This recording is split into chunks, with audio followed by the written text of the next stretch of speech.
Hi, everybody. It's Tim Hagen from Progress Coaching. And today we're going to talk about how to coach to motivate. Now, as we go through the content, I'm going to throw out a couple different curveballs and teach you a couple different strategies to do so. When we're coaching to motivation, let me just share this with you. Number one rule, and everyone tries to do this, you're really coaching to two things. You're coaching to the person doing the job, coaching to the job, and then you're coaching to the person and what they want. They are two exclusive things.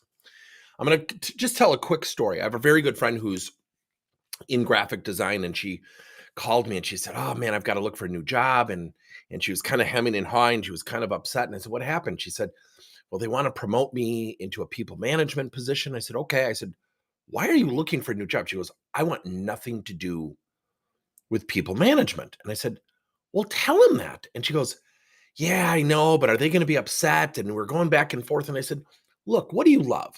Now think about this, graphic designer, high creative person. She said, "I like to work on my own. I like to work for my clients. I don't want a lot of collaboration with people. I like to get in that zone and just do my thing." She's not a people leader. Now, I told her, I said, "But the people who want to promote you are complimenting you. Why do they want to promote you?" And she said, "I don't know." I said, "Well, ask them." So make a long story short, it ends up being that she is so highly regarded, they don't want to lose her. So they threw a promotion at her. And I thought, why would you do that? Why would you just throw something at her without knowing? So she ended up turning it down. Her friend got the job. The friend and her work great together. It's turned out super. My friend continues to be a graphic designer and she loves it. So she's intrinsically motivated, meaning she's motivated by what she's doing inside the job. Extrinsic motivation is when you're looking at what you're currently doing as a catalyst or as an apparatus for something greater. So the number one rule is to find out what motivates before you try to motivate. Now, we use something called the Motivator Assessment out of Utah. Fantastic tool. Let me show you just a couple different images. So this tool will actually uncover and rank you in the following orders: 23 motivators. Now, ironically, I got to share this with you as I'm looking at it. My top three were creativity, fun, and then I think there's one with its innovation. And I'm losing sight of it. Anyways, creativity, fun, and then I'm losing it. So anyways, it's just one of those things where um, it's a very accurate tool. And what it does is it ranks you in these 5 identities. And I happen to be a thinker: autonomy, which is very common with entrepreneurs; creativity, excitement, impact, learning, variety. Anybody who knows me, does that sound like me? Now, the funny thing is, when I look at this tool, I want you to think about number one. These aren't listed in any order. These are just the 23. And when you look at these, the one thing I would throw out to you is number one, autonomy. I'm going to come back to that. Okay. And when I come back to that, I'm going to just share with you, um, how we went about using that with one of our own employees. So when you're trying to coach to motivate, let me just share with you a very quick whiteboard coaching exercise. So when you think about a whiteboard, think about column one, and you sit down with somebody and you say, "Vanessa, in column one, where do you feel like you have strengths and where do you feel like you have opportunities as it relates to your present job?" Ask questions such as, what do you love? What do you like? What would you like to get rid of? And you'll really get a good synopsis of them. Are they intrinsically motivated? Because if Vanessa says, "I love everything. I really love my job," that's someone who may not want to get out of that job. If someone says, "I'd like to get rid of this, this, and this. I love my job a little bit, but I like it for the most part," that might be somebody looking for a change. You put all that down in column one. You skip column two, you go to column three, and you ask them, "What's your ideal destination? Where do you want to end up? What's your end game?" And people just sit there and they kind of freak out with it. They go, "Well, I don't know." And so sometimes it'll take more than one conversation. And I say, "Well, if you could describe what you would be doing." So when you get to column three, it won't be easy. They're not going to say, "I want a promotion. I want to do this. I want to go into data or analytics." They may struggle a little bit. My friend Julie Winkle Giuliani has a great book, Promotions Are So Yesterday. She identified 8 things that people want out of their career, and it's not always the promotion. It is a fantastic book, and her book comes with an assessment. It's fantastic. Again, it's Promotions Are So Yesterday by Julie Winkle Giuliani. And she and I have had that same conversation because some people don't know where they want to go. And so you have to help them explore, and they will love you for doing it. They will love you for doing it. So when you get to that third column, you're going ideal state. What would you like? What would you be doing differently? What would you love to do that maybe you're not doing now? Ask a lot of what questions about love, like, and what would you like to get rid of? Once you fill up that column, you go back to the middle column. It's called a psychological disrupt. And you say, so Vanessa, what do we need to do together to move in that direction of the things in the far right side of the board? You know what happens? They start to craft their own change. They start to craft and architect their own career development. So let me share a great story with you. And let me go back and just pop up the graphics here real quick. This is one of my employees, Alyssa, who's very, very gifted, very skilled, has been with me about 4 or 5 years. And her lowest score, her lowest was autonomy. I think one of her top scores was family. Okay. So you use these things differently. And when I found out that she was, um, you know, using this score, when we use this tool, and I looked at it, I was ready to say, "Hey, look, I think you need to leave the company. I'm going to finance you going into your own business." So I never did it because I looked at her scores, and it would have been a dreadful mistake. Because later she told me, she said, "I would have freaked out. I'm not ready for that." My intentions were, I think, were honorable and good, yet I was thrusting upon her something very uncomfortable, very uncomfortable. Now, let me go back here and show you something with number, I think money's in here somewhere. It should be. This might be an old list, but one of the, yeah, 13 money. So ironically, I'm an entrepreneur, right? Money is not one of my top 10 motivations. I had an employee who we were really happy with, and we kept giving her bonuses and raises. Her lowest score was money. There was a disconnect there. I didn't really understand her motivator. So once you understand someone's motivator, what motivates them as individuals, you now have an opportunity to find out how to motivate them as people, take them to their destination, to their goal. Yet if we're motivating just to the job, we might be having like 2 ships passing in the dark. If I'm promoting someone and saying, "Hey, if you really get better at this, you can get promoted," and the person in their mind's like, "I don't want to work here. I don't want to get promoted." Your intentions, your attempt is honorable, yet your motivation's really not being received well. Not received arduously, just not received. So the other day I was on a call with a tech company on the West Coast, and I had a gal who said, "Our people in our coding department are very stressed. They're overwhelmed. I don't think I could have a motivator or a career conversation.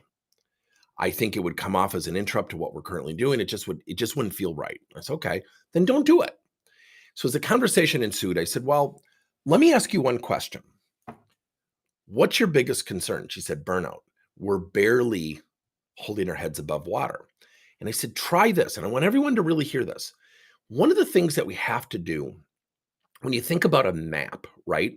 You think about a map to go to a destination. Sometimes there's 10 roads, 10 highways to get there. Our minds are maps. We actually build coaching maps. So that's what I'm about to demonstrate. You sometimes will travel down a road, back up. You got to go down another road, back up, go down another road. And the reason you do that is you have to navigate your travel, which is your conversational ability. So I said to her, I said, "Okay." I said, "So having that as a formal conversation or just having that would come off as like an interrupt to what they're doing." She said, "Yes, all my one-on-ones are tactical. They're all about business." And I said, "Get together with the group and try this. Sit down with everyone and say, 'Look, I don't want to talk about work. I don't want to talk about the tactical part of the products that we're building in terms of the code. What I want to ask everyone is, just for a second, I want you to reflect for 120 seconds. You can't answer for 120 seconds. I just want you to hear the question. Let's assume by the end of the year, we get to our destination. We complete this project. It's over. What are you proud of right now in terms of what you're doing? And what will you be really proud of at the end of the year? And what will you be really proud of in terms of being a part of this team? And what will you be proud of as it relates to your teammates? So she crafted out like 3, 4 questions. She said, don't answer now. And it was so amazing. She came back and she goes, it was really interesting. People started to take deep breaths. They started to think. They started to relax. Here's the funny thing. It's like this. Out front, we have this thing called a job. I'm not saying the job should be pulled back, but a lot of times people don't push themselves forward. So what we do is we end up only focusing on the job, only doing the job. The job is running us. We're not running the job. And when the job's running us, we're not running our own lives or our own careers. My friend Andy Storch has got a great book, Own Your Career. And it's the whole premise. It's got a great workbook too. So when you are coaching to motivate, and by the way, if you want to send me an email to my email address, tim@progresscoachingleader.com. I want to make sure it was spelled right. And I'll send you a copy of my motivator assessment. Just put on the subject line motivator. And we use this, especially with individual contributors. So when you think about someone like me, innovation, creativity, fun, you think about my teammate Alyssa, who's a very high creative, yet autonomy was one of her lower scores. Ironically, that's creeping up. She's starting to take some side business, which as an owner, I'm allowing, which is awesome. She's a part-time employee, but my point being is we understand each other. And now that I'm this person and she is really finding her niche, she's incredibly talented. What's happening is we're working so much better together. So when we understand other people, but more importantly, we understand ourselves. So mine is, again, creativity, innovation, and fun. Fun will probably always be one of my top 3. I'm sure all of you are shocked who know me. And so when you do that, what happens is you create an apparatus to understand other people. You create an apparatus to understand yourself. You create a roadmap that you can take your people down to pursue not only your understanding of them, but to pursue what they want. The pandemic has absolutely rocked people's worlds. So our job is to do what? To find out what motivates. Don't try to motivate until you understand what motivates. Do not try to motivate until you understand what motivates. Okay. Now, I want to share something with you, and I shared it. I think we did coaching to motivation before, but this is such a hot topic right now. And I said, it's really interesting. I had a guy who was on a shop floor, good leader, but people kept saying, he's just not, doesn't seem himself. He seems kind of mundane. He seems like he's just not really into the job. He doesn't seem motivated. And of course, that manifests itself unfairly into it's like he doesn't care. And that wasn't the truth. So I sat down with him 20 minutes into it, could not make headway with the guy. And so finally, I tried something different. This is the conversational navigation. My friend Stephen Rose at Passport does this brilliantly, does it so much better than I'll ever do it. My friend Dave Stevens at InPro, brilliantly, so much better than I could ever do.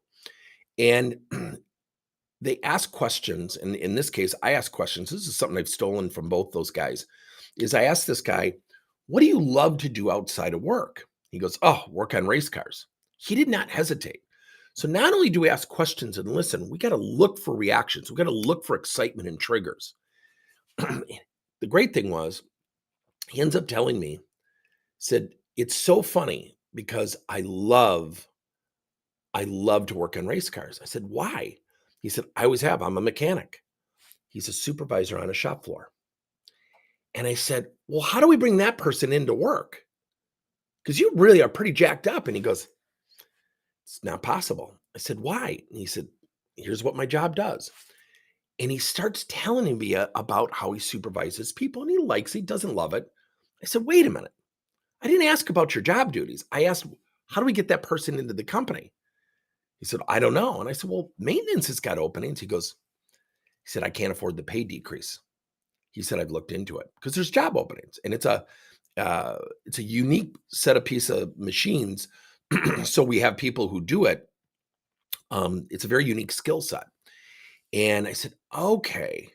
I said, what if there was a way we could maintain your pay, but you could work on the machines and supervise? He said, oh my gosh, I'd be all ears.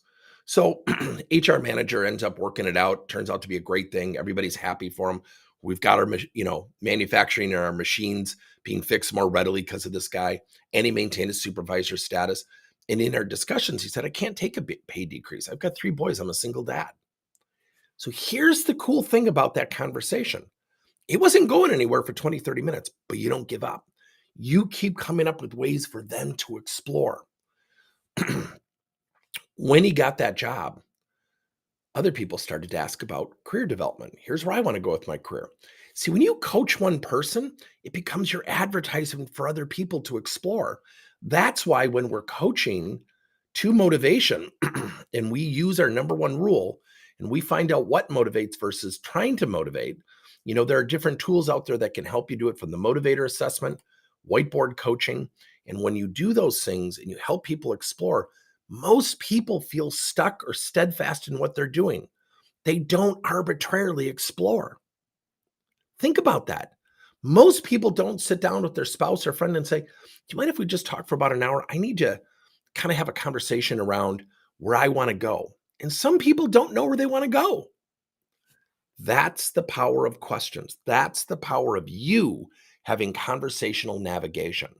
So I'm going to leave you with this. Do me a favor. And if you are willing, send me an email, put on the subject line, motivator assessment. Number 2, we are going to be doing a 2-day coaching summit next year in Orlando, Florida, right down the road from Disney at Bonnet Creek Wyndham. It is, I think, April 17th and 18th with the dinner kickoff, I think, April 16th. We will send you a brochure, put right on the subject line, 2023 Coaching Summit. We will get you that information. So what I would share with all of you with Motivator is find people's motivator. And when we got certified in the motivator assessment, I love the term motivator versus motivation. Find each person's motivator. It's typically one, and it's usually a big thing, right? When you find someone's motivator, your relationship dramatically changes. When you find someone's motivator who didn't know what it was initially, they will love you for life. Great job, everybody. I hope this was helpful. Put your comments into the chat area. And again, put on the subject line if you want a copy of my motivator assessment. Number 2, if you want to get some information on our 2023 summit, that would be fantastic. Have a great week, everybody.